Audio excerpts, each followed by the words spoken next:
This is the Ryder and Lisa replay. Brought to you by Southtown Hyundai. Check out the Southtown Hyundai Advantage at southtownhyundai.ca. When you told me this story over the weekend, I was like, no, got to have the details wrong now. That's not a thing. Commercial lobster diver Michael Packard was in the water swimming when he got eaten by a whale. Here he is with the details. I was just about at the bottom, and I just felt this truck hit me, and everything just went dark, and I could just feel just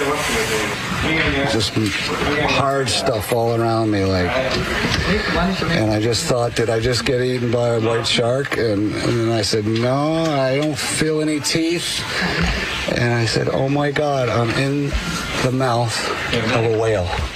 This is the plot to Pinocchio. Yeah, honestly. And Monstro the whale. Luckily, he didn't get swallowed. As I'm reading that, you're very likely to die if the whale swallows you. You'd be crushed by the palate. That's what scientists figure. He continues. He's swimming, and I could just be in his mouth, and he's swimming, and I'm like, this is how you're going to go, Michael. This is how you're going to die. All of a sudden, I saw light, and I just could feel his head shaking, and I just got thrown out of his mouth into the water. There was just white water everywhere. Apparently, he's planning to get back in the water after he heals from a few minor injuries from the incident. What? I would never go back in. No, never. No. Coming across the story, because I wanted to look into, has this ever happened before? I've never heard of this in real life. Excuse me. And there is another man who claims that he was inside the whale's stomach for 3 days and 3 nights. He survived on the raw fish that were in there that had also been swallowed and managed to keep time because he had a little light on his watch. So that's how he knew how long he was in there. He said that, the stench was horrible. He had to shower 3 times just to get the stink off of him from inside of the stomach. That one sounds to me like he was cheating. And he scrambled to come up with a story. The first one that we played sounds pretty legit. Well, I want to know what the stomach looks like.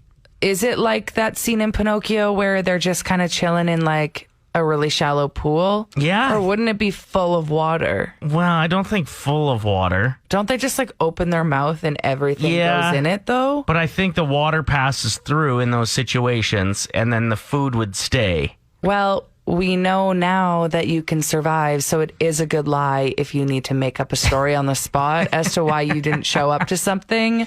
Yeah, unless you live in Alberta. I have a really cool story out of St. Paul, Alberta. 21-year-old Haley Kwan lives there. Her and her brother are both going to be running 215 kilometers to honor residential school children. She heard about another advocate named Jana Wilson, who's also doing a 215-kilometer charity run. So she reached out to her being like, tell me more about it. I want to do this as well. So her and her brother are actually going to be splitting up the kilometers. They did the math. They're going to have to run 8 kilometers a day. Mm-hmm. And they want to try and finish this before June 21st, which is National Indigenous Day. They started a GoFundMe, and when she woke up the next morning, it was already at $700. Now it's over $2,000. Nice. Her mom works for a school. She told the staff about it. They're doing a lemonade stand. So I just love seeing this much support for people. Not only that, but she is Indigenous. She's competing in the Alberta Indigenous Games on the Treaty 6 women's volleyball team.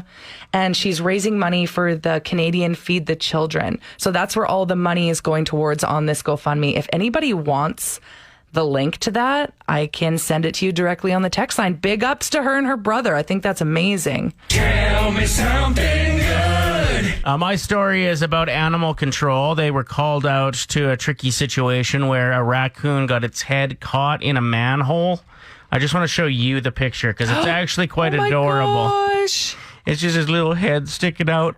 Even though raccoons can be pretty vicious. Yeah, so they were a little worried about that. Anyway, they tried a bunch of things. They could not get him out. And then one of the firefighters decided to go next level, I guess, and went and knocked on a neighboring door and asked if they had any cooking oil. They did. He greased the raccoon up, and they managed to slide it out safely. So, yeah. So that raccoon looks so cool now with slick back hair. Totally. Tell me something good. A new study out of Sweden found if you have a 45-minute or longer commute, there's a 40% higher chance that you'll get a divorce. Is it just specifically divorce, or can it be even a breakup with... This was a study that was done among married people. Okay, and what is the science here? I tried to look into it, and I guess it's just more time to think about how, like, you're not excited to see the person, and more time stewing in your own thoughts, which I guess when you're looking at a 45-minute or longer commute, that just might be too much time. I have a girlfriend that's divorced, and she said when her husband would be coming home, he'd go out of town for work. Mm-hmm. She wouldn't look forward to it. She'd be like, oh, he's going to be home soon. So that's when she knew. She's like, wait a minute, this is the opposite of how I should be feeling. Well, and when you have a 10-minute commute, you don't have time to dive into those thoughts too much. You're busy thinking about, like, do I need to pick something up for dinner? You know, like, I wonder where the kids are. There's lots on your mind for a 10-minute, but a 45-minute, you do get a bit more time to... But that's not everyone.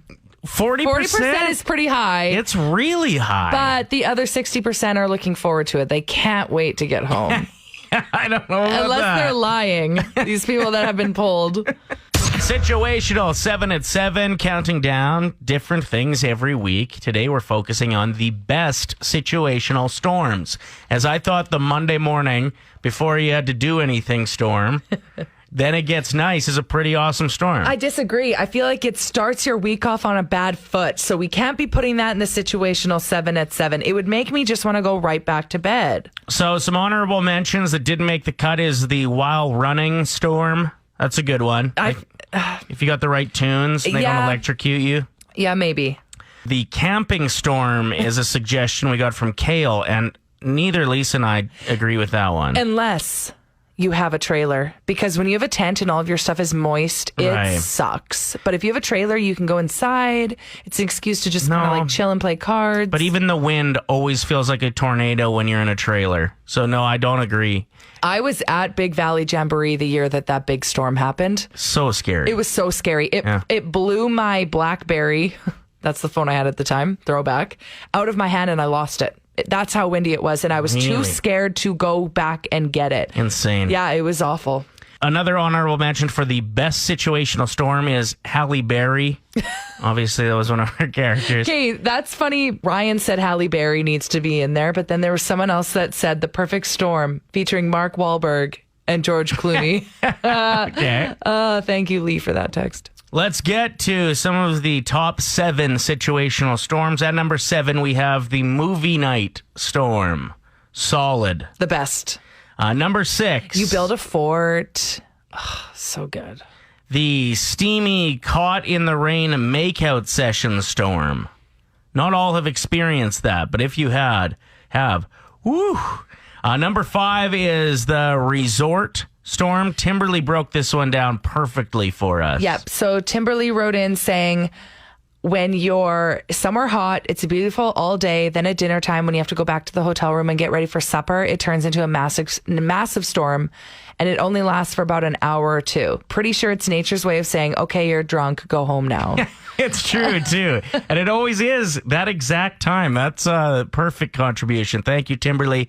At number 4, it did make the list. That AC/DC show when the storm rolled in just as they started playing Thunderstruck. Now, did that happen again in 2015 when they were here? Because when I Googled it, it said that it rained in 2015 as well. Yeah, I think it rained the whole time in 2015, maybe. Oh, okay. But the 2009 one was the one that, like, the skies storm opened up at the exact right time. That's cool. Moving on to our top 3. Number 3 is the as soon as something ends storm. Leaving an event, you get in your car, you're driving home. Yeah.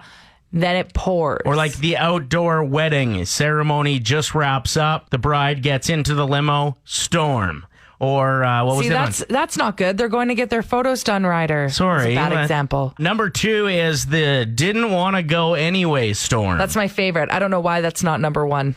Oh, number one's an important one. We'll get to that in a second. But when you have been dreading an event, it's outdoors, and you're hoping that there's a storm, and then there is one. Thank you, Mother Nature. The best. The number one situational storm is the first post-drought storm. So this can be like in the dirty 30s when like the skies open up for the first time for sure. Not a lot of us around to remember that one. But even like a really dry spring.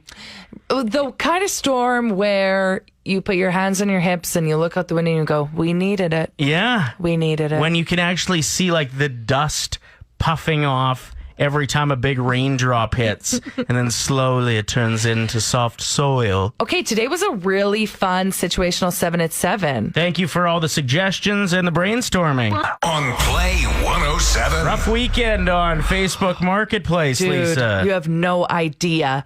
Quick poll on the text line. Do you have good experiences with Facebook Marketplace, or do you have bad luck like me?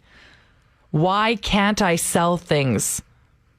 Yeah, I think it's you're asking too much. What did you try to sell your old PlayStation 2 for?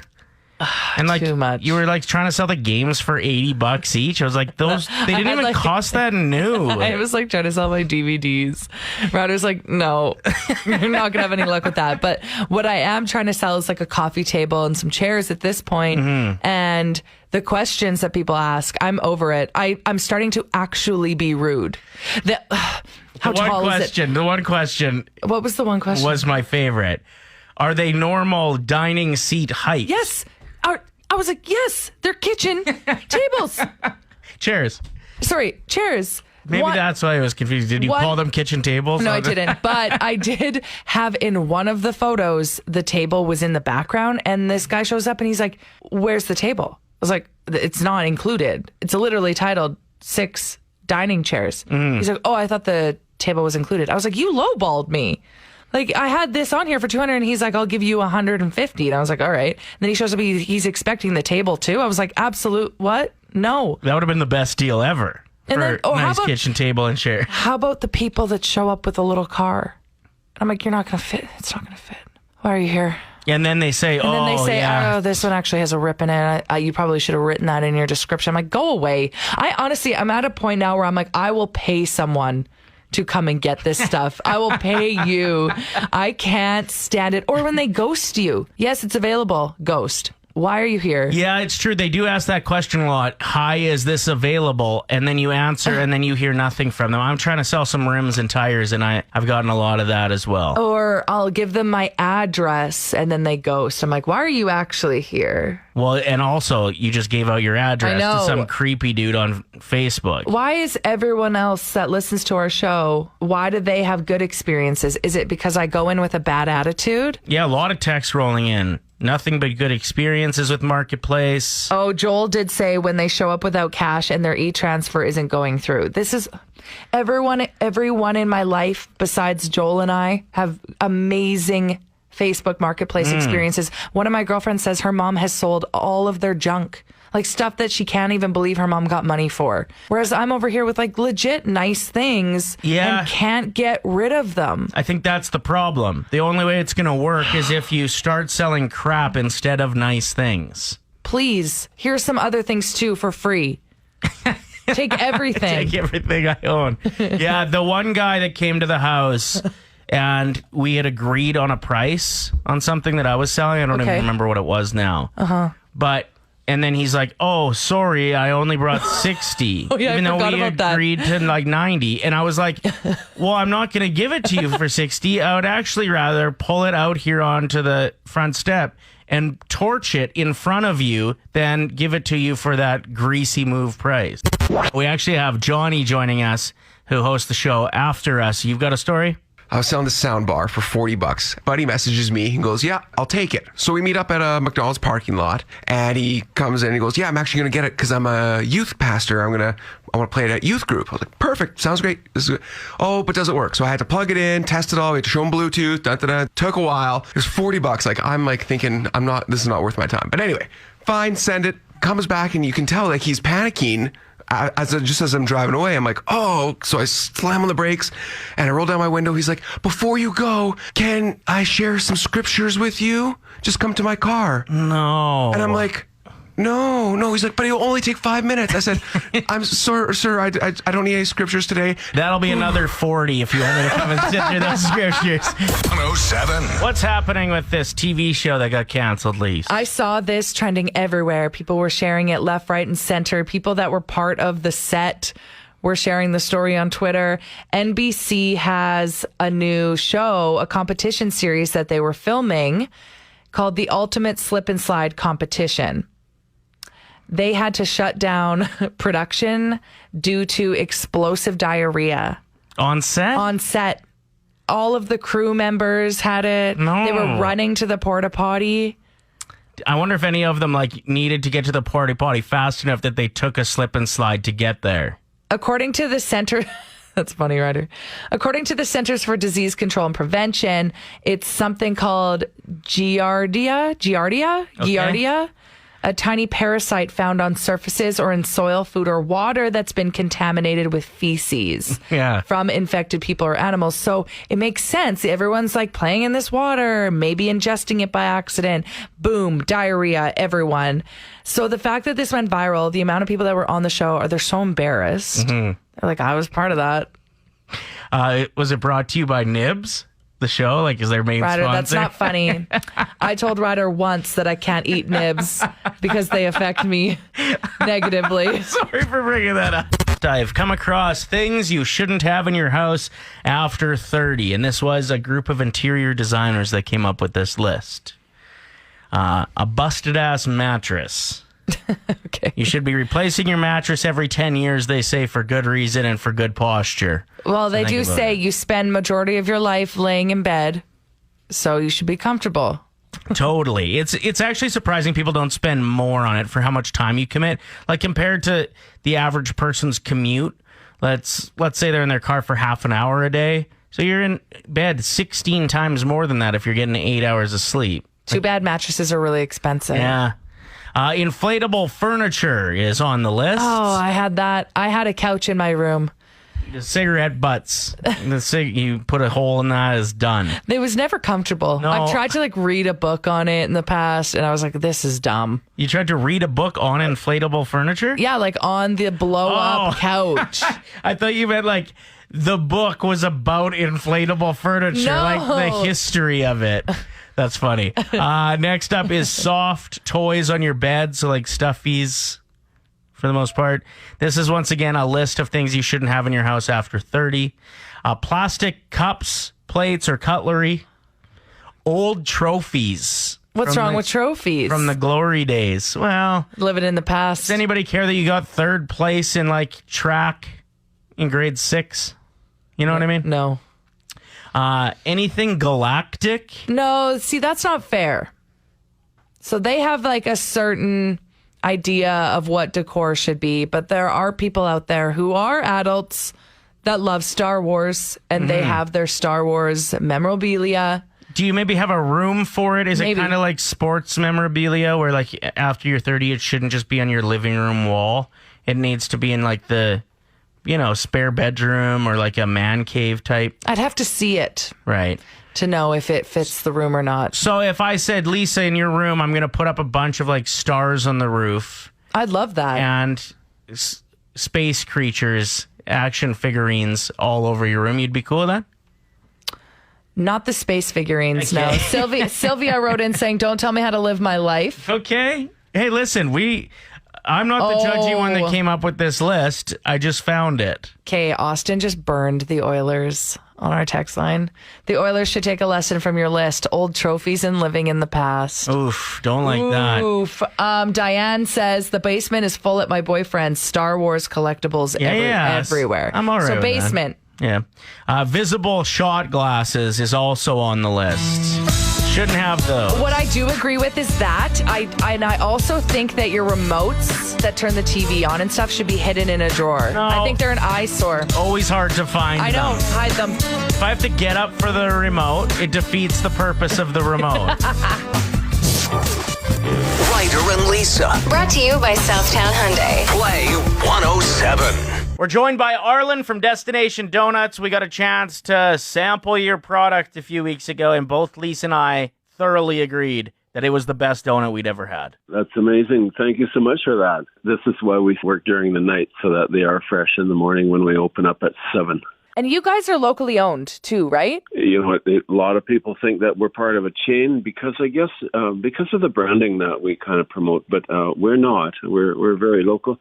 I'm the baker in the group, and really that's all it takes, that and a good business sense to do this. But, you know, what's key in a donut sales is that it is fresh. Now, with Father's Day approaching, I have a feeling that people are going to want to be grabbing some donuts and sharing them with their dads. I know my dad has a sweet tooth. So what is the deal with that? Where can people purchase them? Should they be pre-ordering? They don't necessarily have to pre-order because, again, that's kind of maybe not so much how Father's Day works. It's similar to Mother's Day. It's almost like get up that morning and say, oh, let's do this for our dad or whatever. Right. We're going to have a lot of donuts on display for sale on Father's Day. Apple fritter donut is very popular with men. And I'm going to really be promoting the Elvis donut that day, right? And that's going to have some bacon on top of it. So it's almost like it's a breakfast type of a donut. Oh, my gosh. Yeah, the potato chip one I had a bite of, and it was like nothing I've experienced before. You're very creative in there, and I guess that goes back to your cooking background, Red Seal chef, and not only that, you've spent some time at Nate here in Edmonton teaching as well. That's right. I've done multiple things throughout the industry. A lot of them have, of course, been related to the baking trade, but nevertheless, you really just have to keep thinking about different things, different flavors that may go together in a very complementary way. Or in the case of the one with the potato chips, it's the sweet and salty. So they go together, but they're bringing two different flavors together that in the end complement each other. But yet there's good contrast to that. And of course, the crunchiness too is important. Texture is probably the second most important thing to the actual overall taste. Amazing. Hit us up one more time where people can find you, your location, and where they can find you online. Our physical location, we're on 124th Street at 106th Avenue. Very easy to find coming out of the Ice District or the downtown because we're literally 5 minutes away from either. Online, you can just go to destinationdoughnuts.ca. We spell donuts the long way, the Canadian way. Nice. And then you can find us. Ordering can be done online, too. And as we get toward Father's Day, I think that you'll probably get to enjoy donuts one more time in your studio. Hey, best news ever. Oh, my gosh. Yeah.